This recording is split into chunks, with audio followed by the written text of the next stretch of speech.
a lot of what I'm going to say can be new to a lot of people. They haven't heard this before. It's not, a lot of it's not what you're going to get in a regular yoga class. So if it's new to you, is take the bits that make sense to you and apply them on a practical level. You don't need to understand everything, just go with it. And then whatever works for you, brilliant. Let that work for you. Think about is take one thing from whatever session we do that really you understand that at a practical and tangible level where you go, yeah, I could do that.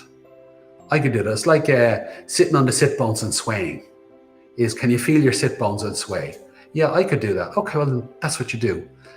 Start doing that and play around with it. I can slow my breath down. Okay, well, start slowing your breath down. And over time, all those practical elements that you get is they all start to come together and you start to piece them together and you're putting together your own jigsaw of your understanding of it. And that's a wonderful thing because you're building your own story within this. This is the journey of how you're understanding it.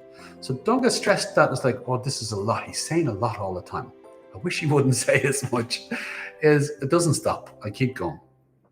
So, but take the little bits and keep piecing them together. And as you get familiar with it, is throw out questions. Fire me off a question and I'll answer it to the best of my ability. I'll respond to you.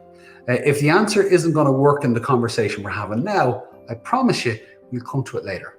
We'll tease it out. I'll tell you that, okay, in the next session, I'll bring that in. And we'll just keep engaging with the conversation.